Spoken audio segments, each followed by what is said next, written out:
Hey guys, this episode is powered by the Green Up Academy. Weird, right? Because our name's the Green Up Academy podcast. That's interesting. No, I'm just playing.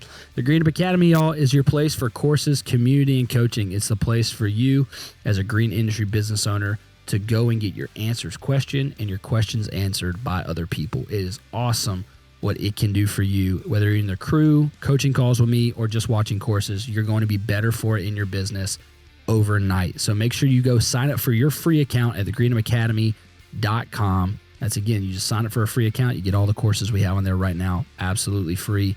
And then if you need some coaching calls with me, you can sign up there. Or if you want to be a part of our crew community groups, which help you grow in a crew Zoom setting, where also you get access to talk to me as well. Make sure y'all check that out. Thank you again, Green Up Academy.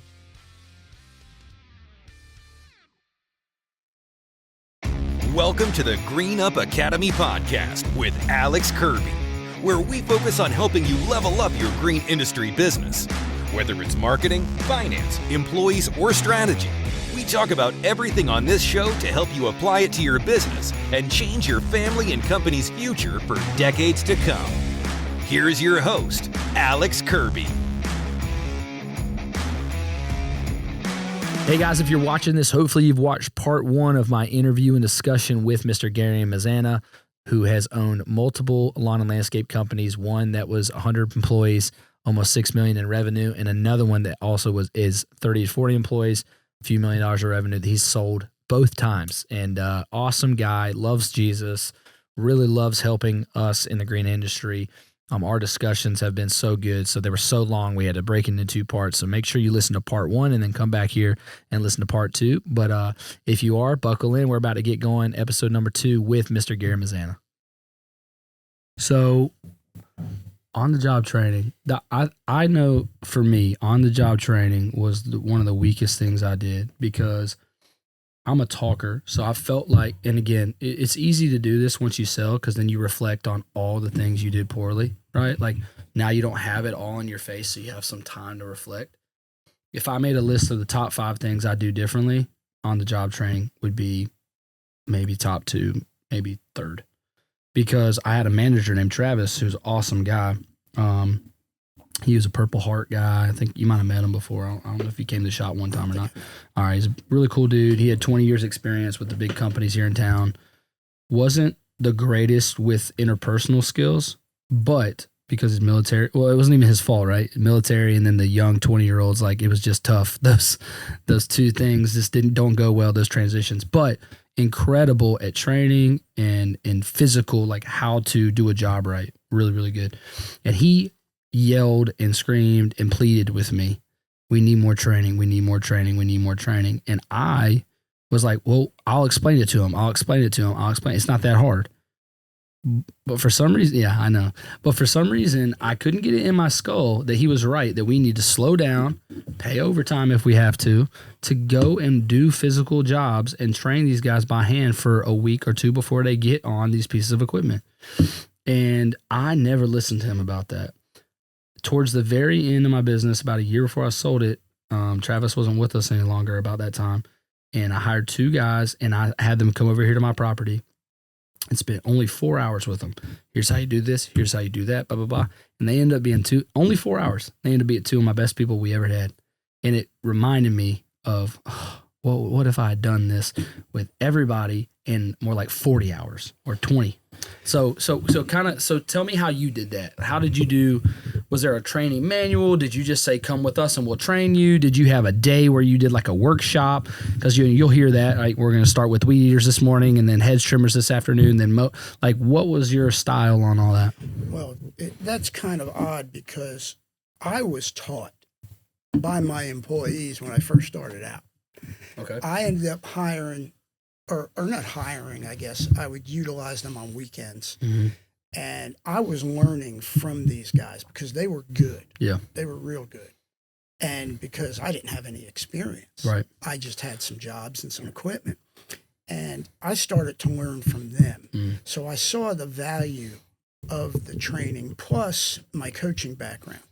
You got to start out with the fundamentals, and then you work. Mm-hmm. You work from there.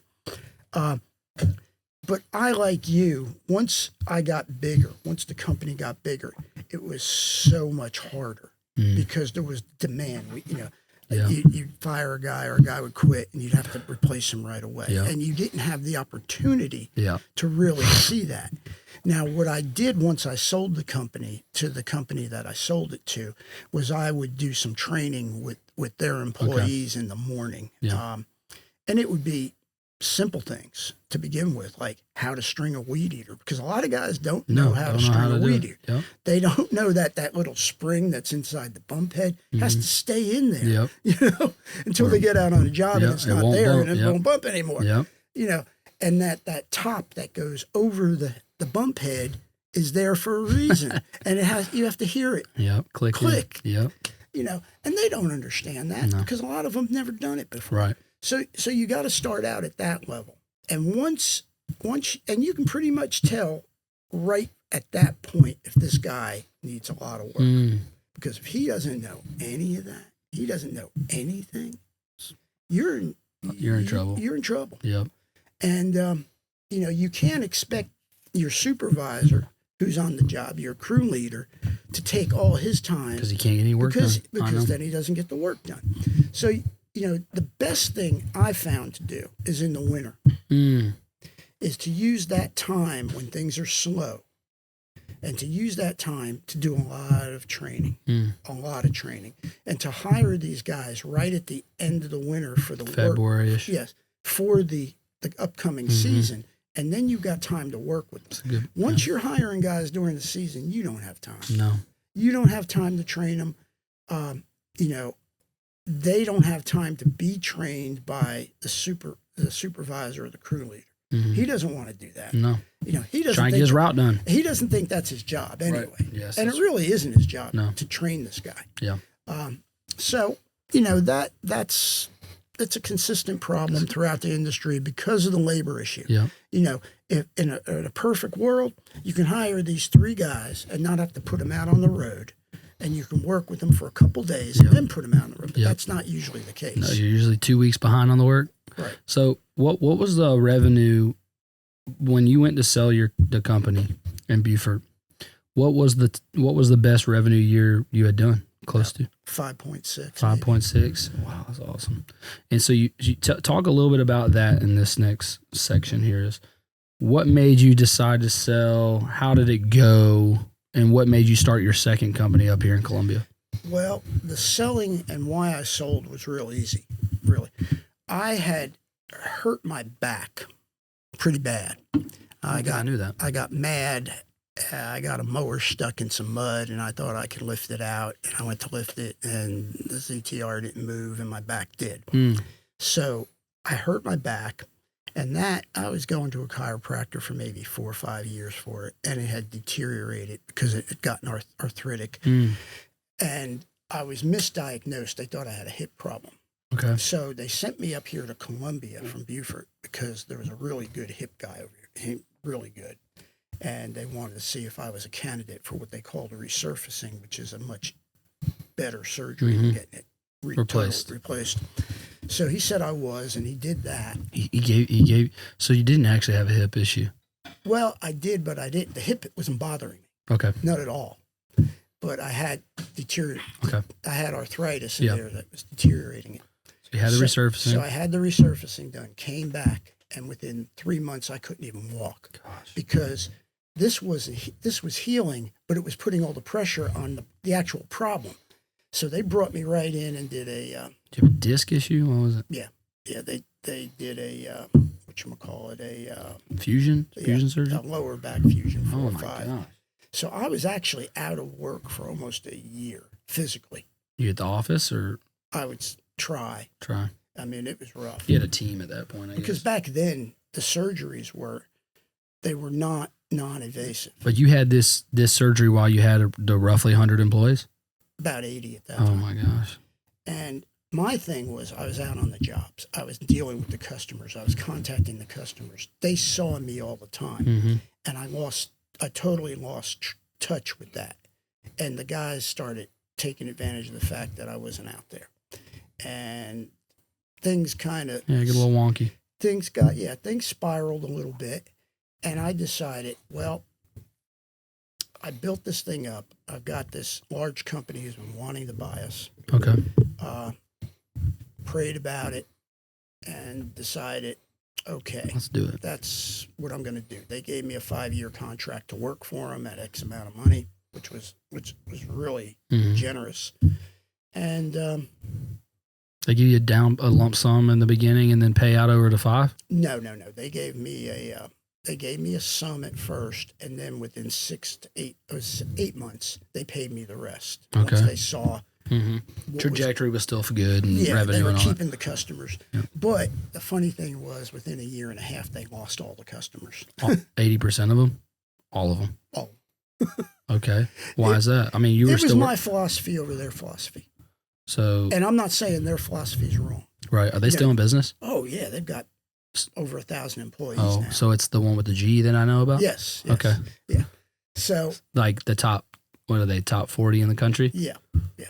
And They're ESOP, I heard. they are. Interesting. Yeah, that is interesting. So the G bought you, Yeah, they bought me. and then And part they of the- paid you. Yeah, but part of the deal was that every one of my employees would have at least a lateral move. Okay. They weren't going to fire anybody. Right. They weren't going to decrease anybody's pay. Sure. Part of that deal was that everybody would have the opportunity to move across. You had a lawyer and it was all written up. Yeah, So, it was all- okay. yeah, it wasn't. Yeah, I didn't know at the time how all that went. Yeah, they had their lawyer. We had Okay. our lawyer. So why'd they lose everybody? I mean, that's a company that Okay, here's is the one deal. of the best in the country now. Here's the deal. Well, arguably, or is reputation is to be one of the best. Yeah. It could not be. And I'm not saying they're not. It's just that our customers were used to, okay, when you got on the job, you stayed till you finished it. Boom, that was it. Their philosophy was, we have X number of hours 4:30. budgeted. Oh, okay. And once we get done with those, we're gone, whether it's done or not. That doesn't make sense. If you budgeted wrong, it's your fault. Well, what am I? Yeah, it's what are you not. gonna It's do? not for me to. So to when judge. so it didn't go right, but you got your lump sum. Yeah. So did they buy you out the 3 years for your salary too, or did you just give that up No, when you were no. like, screw that? I didn't like how the things I was doing, the things I was being asked to Yeah, I do. didn't like it. Wanted to give Jobber a quick shout out, guys. Jobber is the CRM that made my company Trifecta Landscaping go from 0 to hero.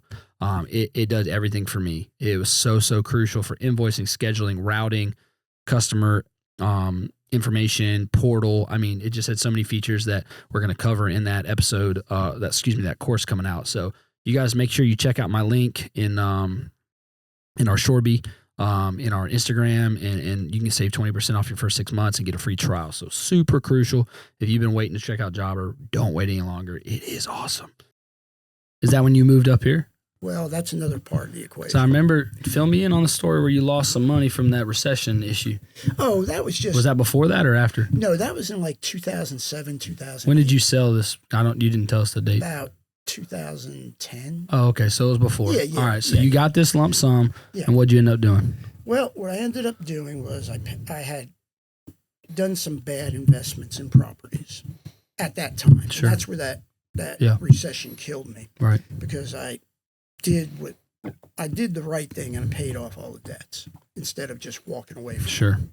A lot of people walked away from them, but I ended up paying out almost $800,000 in debts just to clear my No assets to name. go with that? No, clear Wow. my name and All right. and keep my credit. Okay.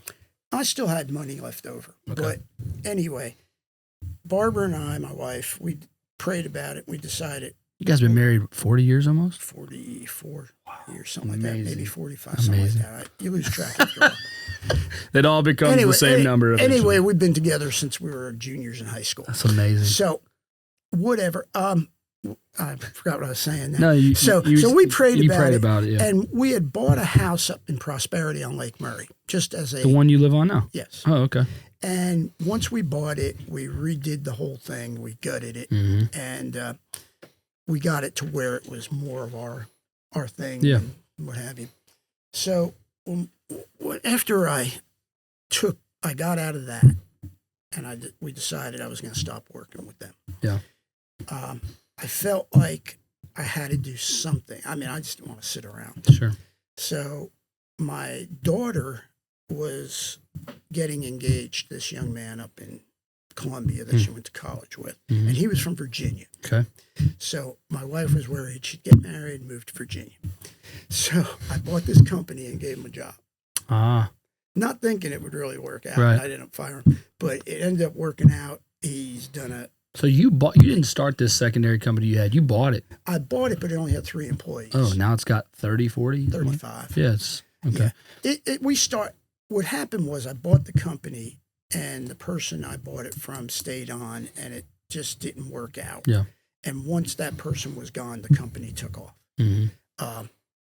And we went from doing 290,000 to a few million now, right? 8 million within 2 years. Yeah, you're multiple million now, right? Yeah, they're doing a little over 2, Yeah. 2.5. Sweet.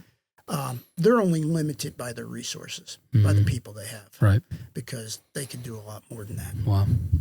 But the idea is to do the work right, not just to do the work. Right. I'm into that. So you came up here, you started this other company, and so now, or let me ask you a couple questions on because the legacy of that is pretty cool. All you've done. What do you feel? And now you do a little bit of consulting work for properties and stuff. What do you feel like? This is a big question because I'm interested to hear it. What do you feel like you've learned the most about yourself being a business owner? Because that's something where I'm trying to focus on next year for the Green Up Academy. Is too many times we focus on how to run a good business and not how to develop as a good business owner, as a person and an individual. And you end up running yourself ragged. You cheat on your wife. You go bankrupt. Your kid. What do you feel like you learned throughout being a business owner for 30 plus years that you're carrying into today? Coaching really geared me toward this because basketball coach. Yes, I was extremely successful. I was blessed with really good kids. We had a top-notch program, won state championship. We were playing in postseason tournaments, traveling, things like that. The bad part that happened was the school I was at, they hired a new headmaster, and he was against sports, and he and I just anyway. That's neither here nor there. But what I found is that I had to put my faith where it belonged. Yeah, I didn't need to put my faith in myself. I had to put my faith in God. I had to start getting more in the Word. And as that happened, I started making better decisions. I started feeling more confident. And that's a big thing. You got to be confident in what you're doing. And you've got to be able to get along with a variety of people from up here to down there, because the guys, and I hate to say this, but the guys down here are the guys that are going to be making you money. They're the guys closest to the people up here. And you've got to help make them feel a part of something. I love that. Because if they don't feel a part of something, they're going to go to something else. Right. That could be drugs, alcohol, whatever. Job hopping, whatever. Guns, and you still have that. You still have that with guys. Guys, you're not going to change the world, but if you can change a couple people, and if you can make a difference in a couple people's lives, that gives you the impetus to go to the next step, to keep on going. If you're just floundering around there and you're just making money, empty, man. It is. There's nothing to it. But when that guy that worked for you for 10 years calls you up and say, "Man, I miss you," hey, I appreciate everything you did for me. That just gives you that drive to say, I got to do it for the next guy. Right. I love that. What's one of your favorite things about pouring into other people? So now you're starting to, or let me say this better. What are you most nervous about for guys listening who are my age, 32, 28, 35? What is the things we need to look out for in the next several years that you feel like could crush us or could really be a stumbling block, so to speak? It's pretty easy. Okay. The con man.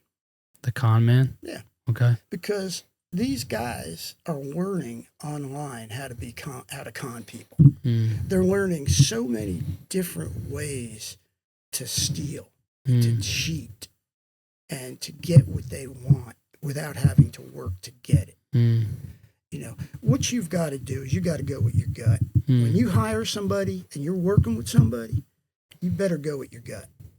Yeah. Don't go with what you see.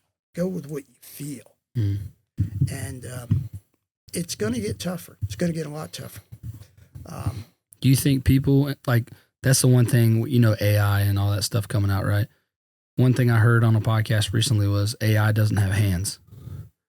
And it was a great quote about, like, the trades is going to get more and more needed and prevalent because you can't replace people putting a pipe in the ground. You can't replace people, plumbers, electricians, landscapers. You can't. Absolutely. And we saw that happen. There was a huge growth spurt in the service industry once you got younger people making more money and working full time. They started putting value on their time. And if they could pay the lawn guy, you know, X amount of dollars to go cut their yard so they can go play golf or spend time with their children or their wife. Yeah, that trade-off's worth it. That was worth it. Sure. And what hurt our industry after that time was the banking debacle, where they had the appraisers appraising houses at 3 times the value. So these people that were buying these houses can get home equity lines. And therefore, the $400,000 house they bought, which was probably worth $250,000, now that they got $650,000 the HELOC. Yeah. Yeah. And they're stuck. Right. So what do they do? Yeah. You know, we're about to do the same thing, except this time it's going to be personal debt instead of house debt. Oh, definitely. We have the most credit card debt in the history of mankind, and we're at the most, I think the least amount of savings is the other stat I read that anyone's had in the history. I mean, so people just don't have any money. And you look at that, like during and I hate to get political, the Trump era. No, it's okay. Savings were up to an all-time high. You know, people had money. Right. People felt good about themselves. People were working and making a good wage. Right. And they didn't feel dependent on the government. Right. Then COVID hit. And flipped it all. And it's actually, we still haven't recovered. We're not going to recover from COVID I don't know if we'll ever recover from it, because people got used to getting all this money in unemployment, more than they can make per week. They were getting $900,000 a week to sit home. Right. You know? When you're making $700 working. Yeah. Yeah. So what are you going to do? Right. And it was like constant. There wasn't a set time on it. They just kept on increasing it, increasing it. So people got used to sitting home. EBT benefits. I mean, the type of money you get to go to the grocery store at EBT is crazy. Oh, yeah. And now with the illegals in, they're getting it. We're giving them New York City, $1,500 a month. Yeah. Yeah. Plus they get hotel rooms. It's weird. It all goes back, in my opinion, to power. You know, if politicians cared about the country more than they cared about their own personal interests, country would be a much better place. Right. But they don't, and it's not. And until somebody gets in there that doesn't care about the almighty dollar, we're going to continue on the spiral. But the good thing is, for the service industry, there's always going to be a need. Right. And the service industry is the backbone of this country. It's not the unions. Right. It's the service industry now. It used to be the unions. Right. Now it's the service industry. Love it. Mr. Gary, appreciate it. I think we're up on time, but you have no idea how much you've meant to me. I appreciate you for everything any phone call I've ever had, you've answered, any question. It means a lot to me, especially your faith in Christ and how you've shown it, and your baseball collection. I got to come see it. I need to come see it. I'm telling you, I've been like all into the cards game lately. At one time I had a Cal Ripken, junior, senior, Billy Ripken, and I wish I still had them, but I don't. So I need to come check it out. I had all the Ripkins, but appreciate it, Mr. Gary. And everybody listening, thank you so much for listening to this episode of the podcast, of the Green Up Academy podcast. We help you level up your green industry business one episode at a time. See you guys. Hey guys, wanted to take a quick second and plug our marketing company, Backbone Creative Company. Please hit us up if you need an SEO-driven custom website. If you need marketing, maybe you're approaching $1 million in revenue. You need a full-service marketing company for only $13.99 a month. I mean, we literally do social, digital, SEO, Google Ads, email marketing for, upwards of $13.99 a month, guys. It's a great deal. So if you're looking for that, please hit us up. We'd love to serve you. And at worst, you get a free consultation with me. I might tell you don't need me and you don't need us at Backbone. You might be not big enough, or maybe you already have great things going on. Just sign up through Backbone Creative for a free call. We'll do it. I'd love to talk with you guys. Again, shout out to my team who does such a great job for a lot of green industry pros. See you guys.